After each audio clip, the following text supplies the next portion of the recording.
সালাতু ওয়াস সালাম 3 নম্বর আসলো যেই লোকের পা নাই লাকাতামা লাহু, ওই লোকটার কাছে আসার পর মুসা আলাইহিস সালাতু ওয়াস সালামকে ওই লোকটা বলল, মাদা ক্বালা আল্লাহু তাআলা, আল্লাহ তাআলা আমার সম্পর্কে কি বলেছে? আমার হাত নাই, আমার পাও নাই, আমার দুইটা চোখ নাই, তারপরেও আল্লাহ তাআলা দুনিয়াতে আমাকে কেন বানাইছেন, কি কাজ করবে? এইবার মুসা আলাইহিস সালাতু ওয়াস সালাম বলে, বান্দা, আল্লাহ তাআলা বলেছে জাহান্নামের মধ্যে একটা ছিদ্র আছে, একটা ফাঁকা আছে, ওই ছিদ্র বরাবর তোমার শরীরের মাপ, অর্থাৎ তোমার শরীর বরাবর ওই ছিদ্রটা, কাল কিয়ামতের ময়দানে সেই জাহান্নামে সেই ছিদ্রটা তোমাকে দিয়া ভরবে, পূরণ করবে। এইরকম একটা দুঃসংবাদ শোনার পর ওই আল্লাহর বান্দা তৎক্ষণাৎ বলল, আপনারাও বলেন আলহামদুলিল্লাহ। মুসা আলাইহিস সালাতু ওয়াস সালাম বললেন, আল্লাহর বান্দা, এইরকম একটা দুঃসংবাদ শোনার পর তুমি তো ইন্না লিল্লাহ বলার কথা, কান্না করার কথা, কিন্তু লিমাযা তাকুলু আলহামদুলিল্লাহ, কিন্তু তুমি আলহামদুলিল্লাহ কেন বললা? এইবার ওই আল্লাহ তাআলার বান্দা বলে, নবী মুসা, ইয়া নবী আল্লাহ, ইয়া হাবিবাল্লাহ, হে আল্লাহর নবী মুসা, আমার মনের মধ্যে কোনো দুঃখ নাই, আল্লাহ তাআলা জাহান্নামের মধ্যে একটা ছিদ্র করবে আমাকে দিয়া, আমার মনের মধ্যে খুশি। দুনিয়াতে তো মানুষের কোনো অভাব নেই, চোখ আছে, হাত আছে, পা আছে, কিন্তু আল্লাহ তাআলা আমার মতো একটা নাকান্দা বান্দা, যেই বান্দার চোখও নাই, পাও নাই, হাতও নাই, একেবারে অচল মানুষ, এইরকম একটা মানুষকে আমার মাওলা আমাকে পছন্দ করেছে। দুনিয়াতে অনেক মানুষ থাকার পরেও তাদেরকে দুনিয়ার কাজের জন্য বানিয়েছে, আর আমার আল্লাহ আমাকে আল্লাহ তাআলার কাজের জন্য বানাইছে, যার কারণে আমার মনের মধ্যে কোনো দুঃখ নাই। আমার আল্লাহ তাআলা যদিও আমাকে চোখ দেয় নাই, হাত দেয় নাই, পাও দেয় নাই, তারপরেও যে আমার মতো বান্দাকে আল্লাহর কাজের জন্য বানাইছে, যার কারণে আমি খুশি হইয়া আমি বললাম আলহামদুলিল্লাহ। এইবার তাফসীরের মধ্যে লেখা, ওই বান্দা আলহামদুলিল্লাহ বলতে দেরি মুসা আলাইহিস সালাতু ওয়াস সালামের সামনে ওই বান্দার হাত এবং চোখ এবং পাও সুস্থ হয়ে যায়। ওই বান্দা তৎক্ষণাৎ মুসা আলাইহিস সালাতু ওয়াস সালামের সামনে সম্পূর্ণ সুস্থ একটা যুবকে পরিণত হয়ে যায়। শুকরে নিয়ামত নিয়ামতা তাফুজুকুনা, কুফরে নিয়ামত আজকাফাতে বিরুকুনা, ইয়া ইলাহি তু মেরা মাবুদ হ্যায়, ইয়া ইলাহি তু মেরা মাশুক হ্যায়। এই কারণে সব সময় শুকর আদায় করবো কার, জোরে বলে। মুসা আলাইহিস সালাতু ওয়াস সালাম একদিন যাচ্ছিলেন তুর পাহাড়ে আল্লাহ রাব্বুল ইজ্জা ওয়াল জালালের সঙ্গে কথা বলার জন্য। মুসা নবীকে বলা হয় মুসা কালিমুল্লাহ, তিনি আল্লাহ তাআলার সঙ্গে কথা বলেন। সুবহানাল্লাহ। আল্লাহ তাআলা কোরআনে হাকিমের ভিতরে বলেন, ওয়া কাল্লামাল্লাহু মুসা তাকলিমা, আল্লাহ তাআলা মুসা আলাইহিস সালাতু ওয়াস সালামের সঙ্গে কথা বলেছেন। তো মুসা নবী আল্লাহ তাআলার সঙ্গে কথা বলার জন্য যাচ্ছেন তুর পাহাড়ে।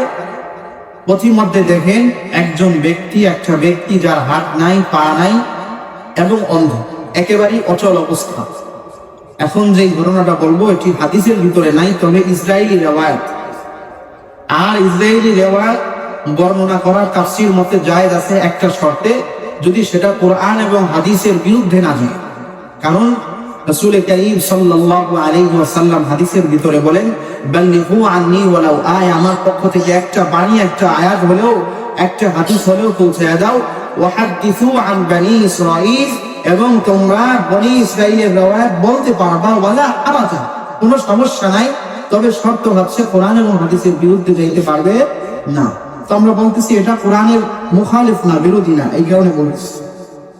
তো মুসা আলাইহিস সালাতু ওয়াস সালাম যাচ্ছেন তুর পাহাড়ে, পথিমধ্যে দেখতে পাইলেন একটা ব্যক্তি, লা কদামা লাহু ওয়ালা আইনা লাহু, যার চোখও নাই, পাও নাই, ওয়ালা ইয়াদা লাহু, হাতও নাই, একেবারেই অচল। সে বলল, ইয়া নবী আল্লাহ, লিমাযা খালাকাল্লাহু আযযা ওয়া জাল্লা, আল্লাহ তাআলা আমাকে কেন বানাইছে, উদ্দেশ্যটা, আমার তো হাত নাই, পাও নাই, এইটা একটু বলবেন, আল্লাহ তাআলার কাছে গিয়ে একটু বলবেন। ওই লোকটা মুসা নবীকে বলা শুরু করলো, কি বললো? ইলা আইনা ইয়া নবী আল্লাহ, হে আল্লাহর নবী মুসা আপনি কোথায় যান? মুসা আলাইহিস সালাতু ওয়াস সালাম তখন বললেন, আনা আমদি ইলা তুরি জাবাল, আমি আল্লাহ তাআলার সঙ্গে কথা বলার জন্য তুর পাহাড়ে যাচ্ছি। এইবার লোকটা বলল, নবী মুসা তাহলে আল্লাহকে গিয়া বলবেন, মাযা খালাকাল্লাহু আযজা ওয়া জাল্লা লি, আল্লাহ তাআলা আমাকে কোন উদ্দেশ্যে বানাইছেন? আমার চোখ নাই, পা নাই, হাত নাই, একেবারেই অচল। মুসা নবী বলে, সমস্যা নাই, আনা আকুলু লিল্লাহ, আমি আল্লাহকে গিয়া বলবো। মুসা নবী তারপর সামনে চলে যায়। সামনে যাওয়ার পর দেখেন আরেকজন বান্দা, সে হচ্ছে একটা মহিলা মানুষ, মেয়ে মানুষ। নবী মুসাকে বলে, নবী মুসা আল্লাহকে গিয়া বলবেন, আমার ধন সম্পদ নাই, সামান্য একটা কুড়ে ঘরে বসবাস করি। আল্লাহ তাআলা মাযা খুলিকতু, আমাকে কেন বানাইছেন, কোন উদ্দেশ্যে বানাইছেন, এবং আমি কোন আমলটা করলে আল্লাহ তাআলা আমার ধন সম্পদ বাড়ায়া দিবে। মুসা নবীর সামনে যখন যায়, দেখে আরেকজন আল্লাহর বান্দা বলে, ইলা আইনা ইয়া নবী আল্লাহ, হে আল্লাহ নবী আপনি কোথায় যান? মুসা নবী বলে, আনা আমদি ইলা তুরি জাবাল, আমি তুর পাহাড়ে যাচ্ছি। এইবার আল্লাহর বান্দা বলে, নবী মুসা দুনিয়াতে আমার ধন সম্পদের কম নাই, ধন সম্পদ অনেক আল্লাহ দিয়েছে। আল্লাহকে বলবেন, আল্লাহ তাআলা কোন আমল করলে আমার ধন সম্পদ কমায়া দিবে, কারণ আমার ধন সম্পদের চিন্তায় আমার ঘুম হয় না। আমি চাই আমার ধন সম্পদ যাতে করে কমে যায়। মুসা আলাইহিস সালাতু ওয়াস সালাম যখন আল্লাহর কাছে চলে যায়, আল্লাহর কাছে যাওয়ার পর আল্লাহ তাআলার সঙ্গে যখন কথা বলে আবার যখন ফিরতেছেন, সেই 3 নম্বর ব্যক্তি, যেই ব্যক্তির ধন সম্পদ অনেক, ওই লোকটা বলে, নবী মুসা আল্লাহ তাআলাকে বলছেন কিনা? নবী মুসা বলে, নাআম কুনতু লিল্লাহ, আমি আল্লাহ তাআলাকে বলছি তোমার কথা। আল্লাহ তাআলা বলছে, তোমার ধন সম্পদ যদি কমাইতে চাও তাহলে তুমি বেশি থেকে বেশি শুকর আদায় করবা। তুমি তোমার ধন সম্পদ যদি কমাইতে চাও তাহলে তুমি সব থেকে বেশি শুকর আদায় করো। তোমার শুকর আদায় কমাই দিতে হবে, তুমি বেশি বেশি শুকর আদায় করতে পারবা না। এই কারণে তোমার ধন সম্পদ বাইরা যায়, কারণ সব সময় তুমি শুকর আদায় করো, বলো আলহামদুলিল্লাহ, যার কারণে তোমার ধন সম্পদ কমে না। তোমার যদি মনের মধ্যে ইচ্ছা হয় তোমার ধন সম্পদ কমে যাবে, তাহলে তুমি শুকর আদায় করবা না, কমাই দিবা। এইবার আল্লাহর বান্দা বলে, নবী মুসা যে আল্লাহ রব্বুল ইজ্জা ওয়াল জালাল আমাকে বানিয়েছেন এবং আমার ধন সম্পদ বাড়াই দিয়েছেন, ওই আল্লাহ তাআলা শুকর আদায় আমি 1 সেকেন্ডের জন্য ছাড়তে পারবো না। আল্লাহর নবী মুসা বলে, তাহলে তোমার ধন সম্পদ কমবে না, তোমার ধন সম্পদ দিন দিন বাড়তে থাকবে। এইবার আল্লাহর নবী মুসা বলার পর ঠিক অনেক মাস পর ওই বান্দা আরো বড় হয়ে যায়, সুবহানাল্লাহ কোন। তারপর মুসা আলাইহিস সালাতু ওয়াস সালাম যখন 2 নম্বর মেয়েটার কাছে আসলো, মেয়েটা তখন বলল, দাদা আল্লাহু আযজা ওয়া জাল্লা, আল্লাহ তাআলা আমার সম্পর্কে কি বলেছে? এইবার নবী মুসা বলে, আমার বর, আল্লাহ তাআলা বলেছে তুমি যদি ধন সম্পদ বাড়াইতে যাও তাহলে তুমি সব থেকে কম শুকর আদায় করো, আলহামদুলিল্লাহ কম বলো, এই কারণে তোমার ধন সম্পদ বাড়ে না। তুমি যদি বড়লোক হইতে চাও, ধন সম্পদ বাড়াইতে চাও, তাহলে তোমার জন্য একটা কাজ করতে হবে, সেইটা হইল তুমি সর্বদা বলবা আলহামদুলিল্লাহ আলহামদুলিল্লাহ আলহামদুলিল্লাহ। এরপর ওই মেয়ে লোকটা বলে, খাইয়া তো আর কোনো কাজ নাই, আমার দুনিয়াতে কিছু নাই, এই ছোট্ট একটা ঘর ছাড়া আমার আর কিছু নাই। আবার তোমার মাওলা বলে আমাকে শুকর আদায় করার জন্য, যাও যাও, আমি আর শুকর আদায় করতে পারবো না, তোমার আল্লাহকে বলো গিয়ে শুকর আদায় করতে। তাফসীরের মধ্যে লেখা হয়, ওই মেয়ে লোকটা যখন এই কথাটা বলতে দেরি হয়, আসমান থেকে একটা বড় একটা আগুনের টুকরা আইসা ওই মেয়ে লোকের ছোট্ট একটা কুঁড়ে ঘর ছিল, ওই জীবনের শেষ সম্বল ঘরটাও পোড়াইয়া শেষ করে দেয়। তারপর মুসা আলাইহিস সালাতু ওয়াস সালাম 3 নম্বর আসলো, যেই লোকের পা নাই, ডাকাতে মালাবো, ওই লোকটার কাছে আসার পর মুসা আলাইহিস সালাতু ওয়াস সালামকে ওই লোকটা বলল, মাযা ক্বালাল্লাহু তাআলা, আল্লাহ তাআলা আমার সম্পর্কে কি বলেছে? আমার হাত নাই, আমার পাও নাই, আমার 2টা চোখ নাই, তারপরেও আল্লাহ তাআলা দুনিয়াতে আমাকে কেন বানাইছেন, কি কাজ করবে? এইবার মুসা আলাইহিস সালাতু ওয়াস সালাম বলে, বান্দা, আল্লাহ তাআলা বলেছে জাহান্নামের মধ্যে একটা ছিদ্র আছে, একটা ফাঁকা আছে, ওই ছিদ্র বরাবর তোমার শরীরের মাপ, অর্থাৎ তোমার শরীর বরাবর ওই ছিদ্রটা কাল কিয়ামতের ময়দানে সেই জাহান্নামে সেই ছিদ্রটা তোমাকে দিয়া পড়বে, পূরণ করবে।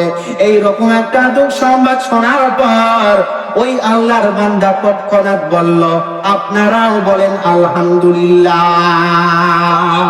মুসা আলাইহিস সালাতু ওয়াস সালাম বললেন, আল্লাহর বান্দা, এইরকম একটা দুঃসংবাদ শোনার পর তুমি তো ইন্না লিল্লাহ বলার কথা, কান্না করার কথা, কিন্তু লিমাদা তাকুলু আলহামদুলিল্লাহ, কিন্তু তুমি আলহামদুলিল্লাহ কেন বললা? এইবার ওই আল্লাহ তাআলার বান্দা বলে, নবী মুসা, ইয়া নবী আল্লাহ, ইয়া হাবিব আল্লাহ, হে আল্লাহর নবী মুসা, আমার মনের মধ্যে কোনো দুঃখ নাই। আল্লাহ তাআলা জাহান্নামের মধ্যে একটা ছিদ্র ভরবে আমাকে দিয়া, আমার মনের মধ্যে খুশি। দুনিয়াতে তো মানুষের কোনো অভাব নাই, চোখ আছে, হাত আছে, পাও আছে, কিন্তু আল্লাহ তাআলা আমার মতো একটা নাকান্দা বান্দা, যেই বান্দার চোখও নাই, পাও নাই, হাতও নাই, একেবারে অচল মানুষ, এইরকম একটা মানুষকে আমার মাওলা আমাকে পছন্দ করেছে। দুনিয়াতে অনেক মানুষ থাকার পরেও তাদেরকে দুনিয়ার কাজের জন্য বানিয়েছে, আর আমার আল্লাহ আমাকে আল্লাহ তাআলার কাজের জন্য বানাইছে, যার কারণে আমার মনের মধ্যে কোনো দুঃখ নাই। আমার আল্লাহ তাআলা যদিও আমাকে চোখ দেয় নাই, হাত দেয় নাই, পাও দেয় নাই, তারপরেও যে আমার মতো বান্দাকে আল্লাহর কাজের জন্য বানাইছে, যার কারণে আমি খুশি হইয়া আমি বললাম আলহামদুলিল্লাহ। এইবার তাফসীরের মধ্যে লেখা হয়, ওই বান্দা আলহামদুলিল্লাহ বলতে দেরি মুসা আলাইহিস সালাতু ওয়াস সালামের সামনে ওই বান্দার হাত এবং চোখ এবং পাও সুস্থ হয়ে যায়। ওই বান্দা তৎক্ষণাৎ মুসা আলাইহিস সালাতু ওয়াস সালামের সামনে সম্পূর্ণ সুস্থ একটা যুবকে পরিণত হয়ে যায়। শুকরে নেয়ামত নেয়ামতা তাফুজুকুনা, কুফরে নেয়ামত আজকাফাত বিরুকুনা, ইয়া ইলাহি তু মেরা মাবুদ হ্যায়, ইয়া ইলাহি তু মেরা মাশুক হ্যায়। এই কারণে সব সময় শুকর আদায় করবো কার? জোরে বলে, আবার বলেন কার? হে আল্লাহ রাব্বুল ইজ্জা ওয়াল জালাল, আপনাকে আমাকে আর নূর মহিলা মাদ্রাসা পশ্চিম দেওয়ান নগর মৌলভীপাড়া হাটহাজারী চট্টগ্রামের এই বার্ষিক মাহফিলের ভিতরে আসা এবং বসবার তৌফিক আনায়াত করলেন। সেই মহান মুনিবের দরবারে সকলের দিল খুলে সমস্যা বিভক্তি বলে আলহামদুলিল্লাহ।